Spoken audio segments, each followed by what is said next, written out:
So, welcome back to York Haven. It is about 6:30 in the morning on April 20th, 2022. Since I don't smoke weed, 420 is just another day to me.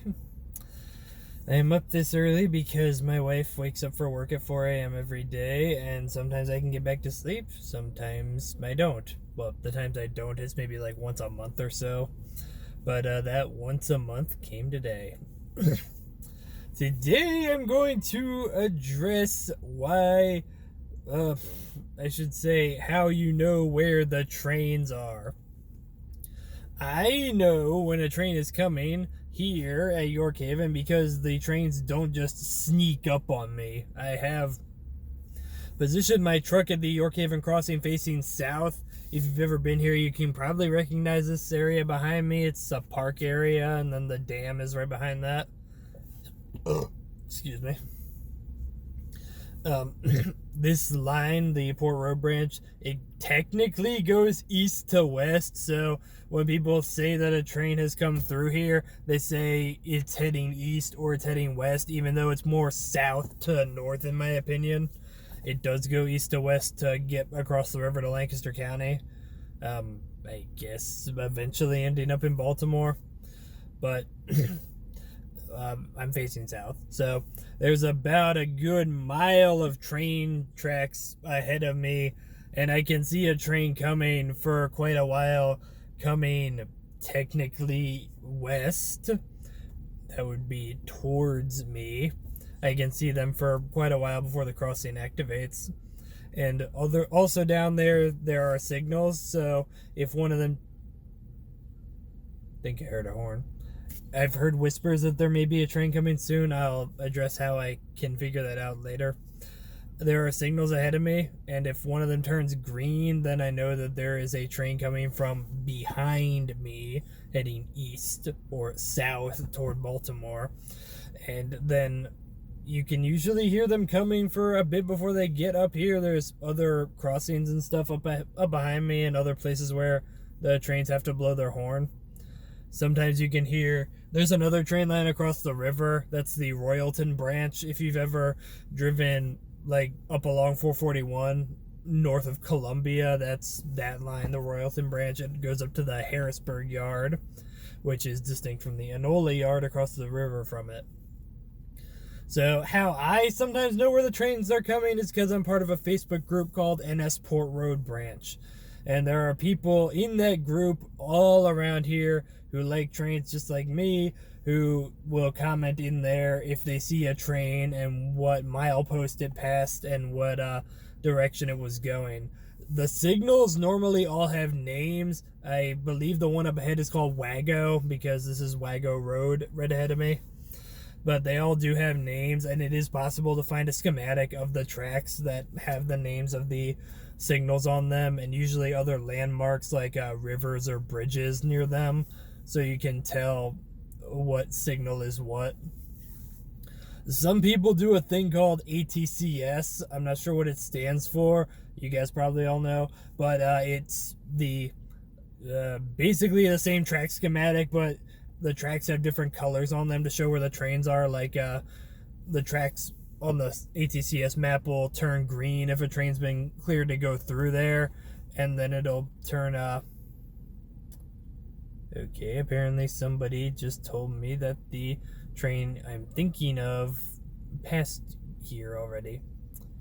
Never mind. Anyway, they'll turn green if a train's been given clearance to go through a signal, and then it'll turn red once the train actually does go through it. I still haven't figured out how to do ATCS, like where the links are for that. Other people do, and sometimes other people come up to York Haven and they have their phones up and they're looking at the ATCS to track the trains near here. There's also scanners people have. It seems like every time I go rail fanning, there's people with different scanners trying to outdo each other on how long their antennas are on them. I never could figure out scanners either, because I never could figure out what kind of scanner I needed to buy, and I never could figure out what exactly they're saying. Yes, there is a lot of railroad radio lingo that they use on their own. But honestly, whenever I listen to a scanner, all I hear is and then a few minutes later and it's just hard for me to pick out.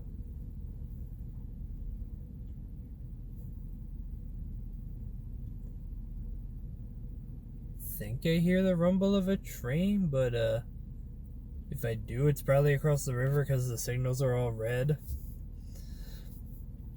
But then again, just being up here, it can make you think there's a train when there's not one.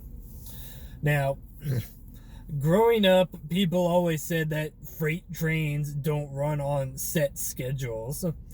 That's about halfway true. They don't have schedules like a passenger train would, but they do usually run the same way on a certain frequency. That might be once a day, it might be once a week, it might be one round trip per day. For example, one goes from Enola down this way, down the York Secondary to York every day, and then back. I believe there's 2 that do that, but I'm not sure. And some freight trains will just run whenever their customers have freight to pick up. A couple years ago, precision scheduled railroading was a big buzzword, which meant that they were going to try and schedule the trains precisely to maximize how much traffic there was, which might mean you might have a load of stuff to get picked up, but the next train through there might not be there for another week or so. And that caused a lot of people to get angry about it, and I'm not sure what the latest updates with precision scheduled railroading are. Most of the trains on here, they run at night because the east end of this line, it ends with the Amtrak Northeast Corridor. And Amtrak does not like it when freight trains are on their tracks disrupting their trains. So Amtrak usually would try and make Norfolk Southern run down that way and let them onto the Northeast Corridor at night. Then the pandemic happened and Amtrak cut their service by a lot, so then they stopped caring as much if there were trains going through here whenever, so you could see them go through here just whenever. But they definitely are more active around here at night still now that Amtrak is attempting to get back to some semblance of normalcy. So there are a few ways you can know when the trains are coming. So I'd recommend you try and figure out which lines run near you. There's probably a Facebook group for those lines that people can give you this information in. And maybe one day you can be just like me, sitting next to the train tracks, waiting for a train, and making videos such as this one.